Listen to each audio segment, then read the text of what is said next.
Up next to discuss rebuilding industrial power, AI factories and the return of American manufacturing. Please welcome co-founder, Hill and Valley Forum, Jacob Hellberg, moderating with President and CEO Nvidia, Jensen Huang.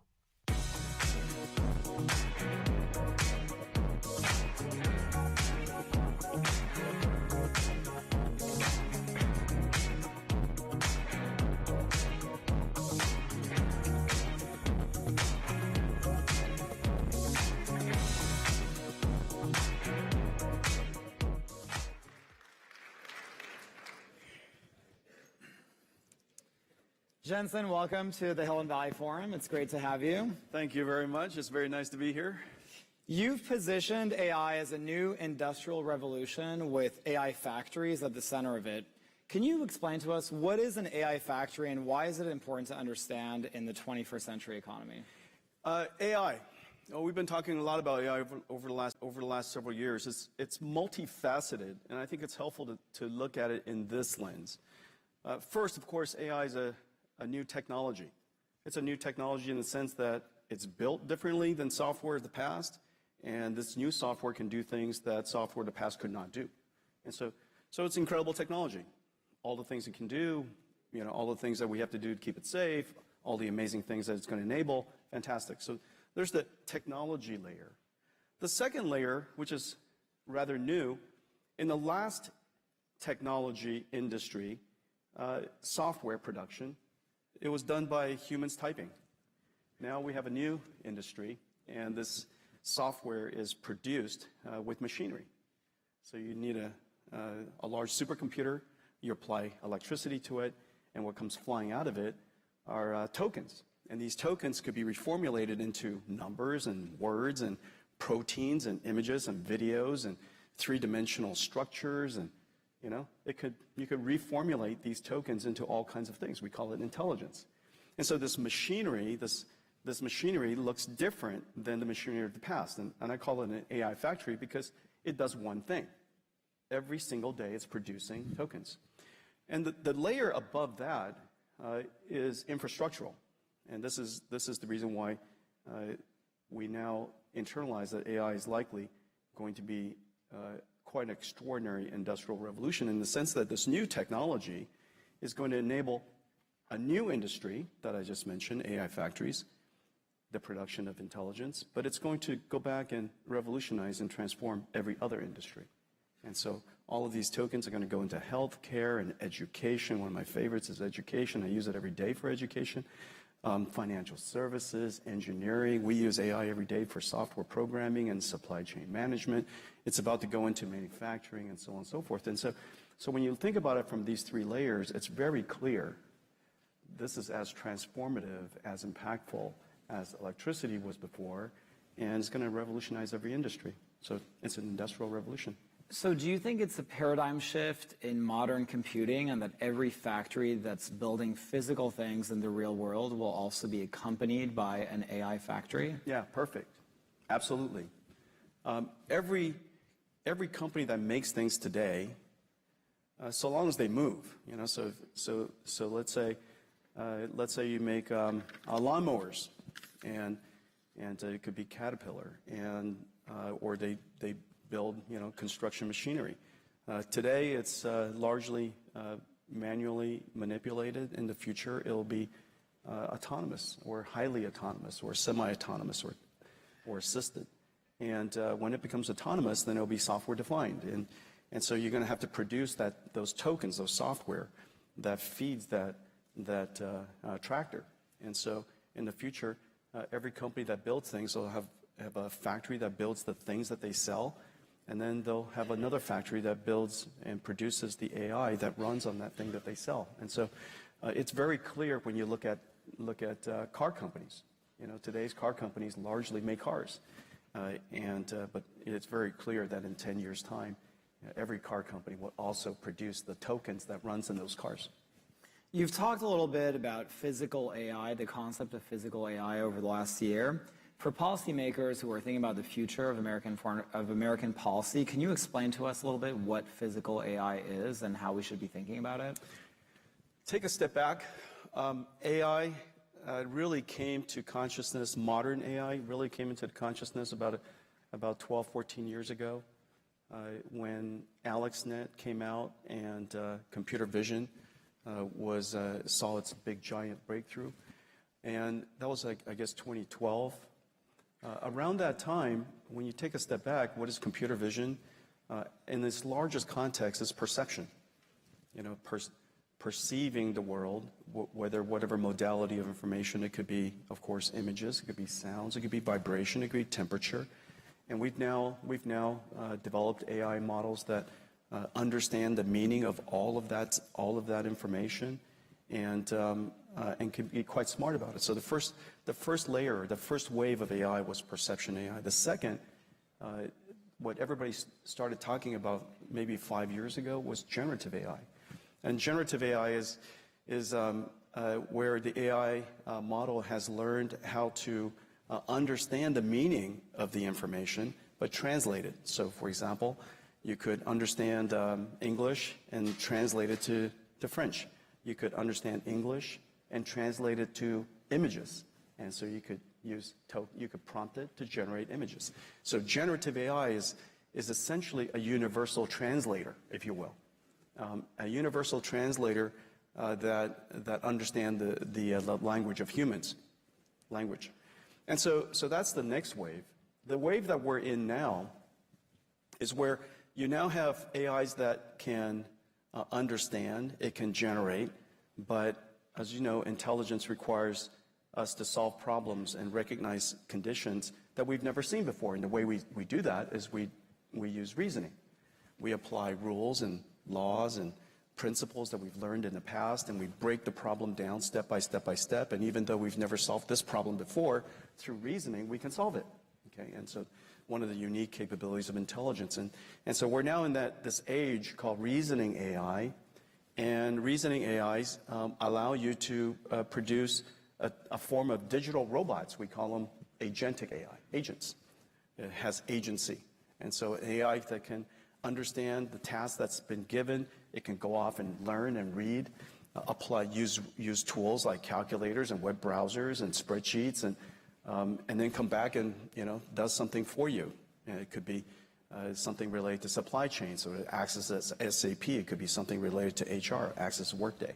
And so these agentic AIs are essentially robots, but they're digital workforce robots. And so in the future, we're going to be the generation of CEOs that are going to manage biological workforce as well as digital workforce, and HR department for the biological workforce, and our IT department are going to become the HR of agentic AI, right? And so we have this. This is kind of the phase we're in today. Well, the next wave, and this is where the largest industries of the world are going to benefit. The next wave requires us to understand things like the laws of physics, friction, inertia, cause and effect, the fact that I tip that thing over, it's going to fall. When I set the bottle down, it's not going to go through the table. And so all of these common sense physical reasoning abilities that children have, that our pets have, most AIs don't have. I roll a ball over the kitchen counter, and it goes over the top, and it disappears. Well, the AI thinks it's disappeared, but your dog knows it's on the other side. It understands this concept called object permanence, and it didn't go into another metaverse, and so it runs around the table and gets it. And a robot needs to learn that if you want to go from this side of the table to that side of the table, you can't go through the table. You're going to have to reason about how to go around the table. And so all of these type of physical reasoning things is what's called physical AI. And when you take that physical AI and then you put it into a physical object called a robot, you get robotics. And this is really, really important for us now because, we're building plants and factories all over the United States. And we'd like to build it in a way that takes advantage of the latest technologies. And so hopefully, in the next 10 years, as we build out this new generation of plants and factories, they're highly robotic, and they're helping us deal with the severe labor shortage that we have all over the world. So many people have talked about this concept about the fact that we're in an AI race globally. What do you think the U.S. government needs to do to win that AI race, to have the very best AI technology? First, in order to have a race, to do well in a race, you have to understand the race. And you have to understand the resources that you're working with, the assets that you have, the assets you don't have, your advantages and your disadvantages. And some of the things to realize is that AI is fundamentally, at this core level, and going back to the 3 levels that we're talking about, at each level, we have to make sure that we understand the game. And this game isn't, there's no 60-minute clock on this thing. This is an infinite game. And so most people aren't very good at playing infinite games. Nvidia is now 33 years old. We've been through 3 computer revolutions, from the PC revolution to the internet to mobile, and now we're in AI. And so you have to, in order to thrive across all of these different changes in the environment, you have to understand how to play games. And so the things that I just described, understanding the game, understanding the assets you have, really important. At the first layer, at the technology layer, the most important thing to understand is the intellectual capital. And remember, 50% of the world's AI researchers are Chinese. First, just take a step back and recognize that. That important factor has to play into how we think about the game. The next is AI factories. In order to do well there, you need to have energy. Because fundamentally, we transform electricity into digital tokens. Just as the last industrial revolution transformed atoms through energy into, steel things and physical things that we know, cars and things like that, buildings and things like that. And the generation before that, we gave it water into a machine called a dynamo, and what came out was electricity. And so now we have electricity go in and tokens come out. So the next layer requires energy. The layer above that is just happening now. And it's really, really important that we understand that ultimately the winners of the last industrial revolution wasn't the country that invented it. It was the country that applied it. And the United States applied steel, applied energy faster than any country. Everybody else was worried about things like labor and horses being replaced by cars and those kind of matters. But the United States we just took it and ran with it. And so the infrastructural layer above that is about the application of the technology. It's about not being afraid of it, wanting to engage it, reskilling our workforce so that we're able to apply it, encouraging people to adopt it. And so when you look at when you look at AI through the lens that I just described, the framework that I just described, each one of the layers has its own, if you will, challenges and opportunities, and the game's a little different in each one. On the workforce point, the press has been so focused on weaving the narrative that AI could potentially lead to mass displacement of labor and mass unemployment. Could you help paint a picture a little bit about what your prediction is for the impact of AI on the job market, but also more specifically on what you see as the potentially new categories of jobs that we're potentially not even thinking about today that could actually come into being? New jobs will be created.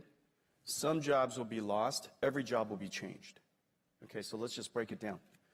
It's always easy to go to one extreme from another, but I always find it helpful when you break the problem down, reason about it from its first principles. And again, in this framework that I just described, at the lowest layer, as you know, and Jacob, you're deeply integrated into venture investment, and you know what's going on in AI. And at the foundational layer, it's because of AI that San Francisco is back. Okay, anybody who lives in San Francisco, you'll know what I'm talking about.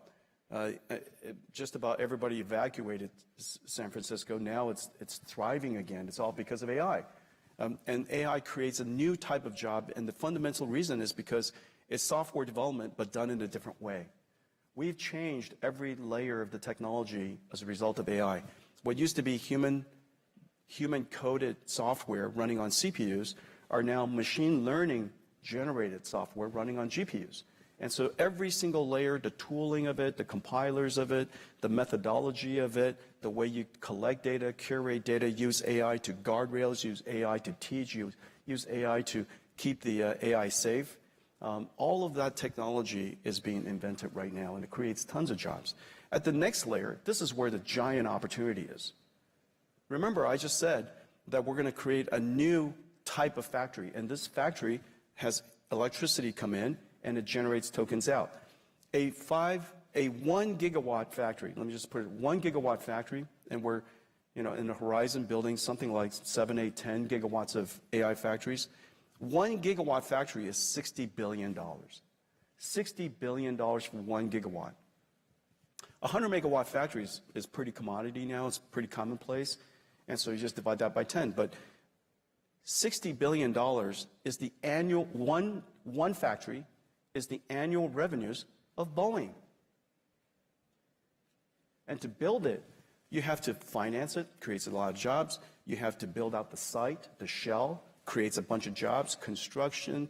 You got carpenters, you got steel workers, you got masons. You got to build out that factory. $60 billion factory. This thing is gigantic. You have to have, mechanical engineers, electrical engineers, plumbers, and then after that, all the low voltage stuff, all the IT and the networking. After that, operations. That entire cycle is about 3 years. A whole bunch of new trade jobs have to be created. These trade jobs, in the last computer industry, the last computing platform shift, the number one critical path for most companies' growth is software engineers. This next layer, AI factories, the number one is going to be trades, the trade craft. And I think this is terrific. Our country needs to acknowledge that trade craft is respectable work, and it's critical work, and it's necessary to build our country. And so we want to encourage trade craft, electricians, plumbers, carpenters, steel workers, the whole span of it. We're going to need a whole bunch. And then now, above that is when we can start talking about how are these AI agents going to change the work of doctors or financial service professionals or customer care. Or in our company, just as a starting point, every single software engineer is now assisted by AI assistants. And the amount of code that we check into the company is incredible. As a result, our productivity has shot up through the roof, and we're hiring more people because it enabled us to create more things that the world desires. It increases our revenues and increases our ability to hire. And so I think that layer above really wants to engage AI as early as you can. Remember, it's not AI that's going to take your job. It's not AI that's going to, destroy your company. It's the company and the person who uses AI that's going to take your job. And so that's, something to internalize. There's been such a huge amount of focus lately on bringing manufacturing back. A lot of people in the AI space have talked about the concept of how digital twins and manufacturing plants adopting digital twins could actually help enable rebooting manufacturing here. And simultaneously, the CEO of Apple, Tim Cook, recently said that one of the main bottlenecks to reshoring and making the iPhone here was having a good and precise robotic arm technology. So on both counts, it really seems like AI could be an enabling technology for manufacturing and reshoring. Could you tell us a little bit more about what your prognosis is on that?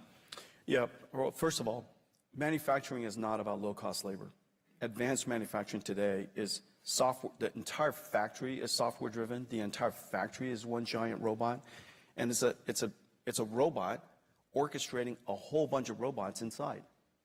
And so these advanced factories has a lot of people in it, but it's largely technology. And so I think the first part of it is in our industry, and I'll just talk about mine, the ability for us to manufacture end-to-end from silicon to the AI supercomputers here onshore is a terrific opportunity, and I'm delighted that the administration is really encouraging and supporting the industry to onshore manufacturing. This is high-quality work. It's advanced technology work. Doing it onshore is a fantastic opportunity for the country. And I'm very enthusiastic about it. We're huge proponents of it. And we're fortunate that we have partners around the world who are supporting us to do that. That's number one. Second, if we don't get good at manufacturing, we're going to leave behind a giant industry that is going to be propelled by the availability of energy.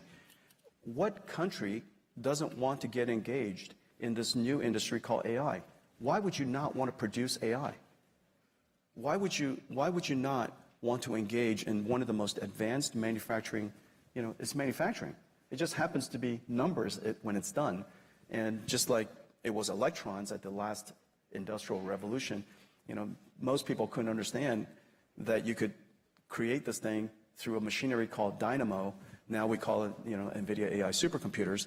But back then, a dynamo, what came out of it was invisible. It's electricity. Don't touch it, but it's electricity. It's electrons.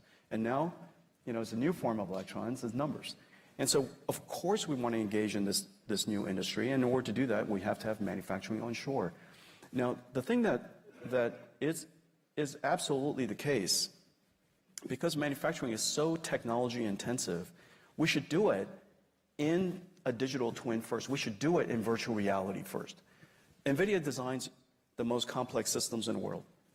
Each one of our generation R&D, call it $20 billion, maybe more now, but call it $20 billion of R&D just to produce a family of chips. We designed those chips completely in their digital twin. They existed for months and months and months, long before we ever produced it.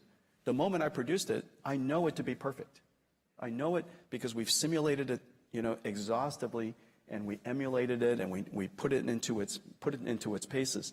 We should do the same with digital factories. These factories, large factories, we should completely create digital twins, use artificial intelligence to create these digital twins, operate it, virtual integration, integrate these magnificent structures completely digitally, operate it, optimize it, and use it for planning your output completely digitally. And in the future, every factory will have a digital twin version. In the future, and I'm hoping every human will have a digital twin version. Every car has a digital twin version. Every building has a digital twin version. Every city has a digital twin version. So this idea of digital twins is happening now, and it's all happening because of artificial intelligence. Jensen, my last question for you is, what is your expectation on the timeline by which we live in a world where AI-enabled robots become a ubiquitous part of everyday human life? First of all, a self-driving car is a robot. Now, it's taken us about 10 years. And now Waymo is, in cities all around the nation and is doing fantastically. And it's terrific to see the Waymos driving around in San Francisco and other cities. It took about 10 years. Robots will take less time. And the reason for that is because we can constrain the environments where the robots operate. And so the robots don't have to be as general purpose as a car.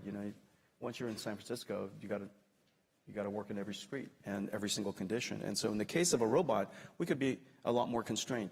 From the moment that something is prototypable, fairly functional, to the time that it becomes high volume product, call it 5 years. And so we have quite high functioning robots today.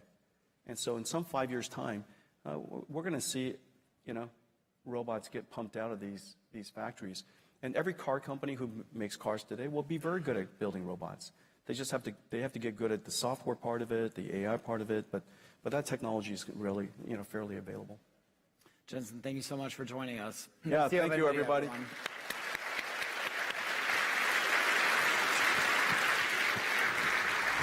Thanks for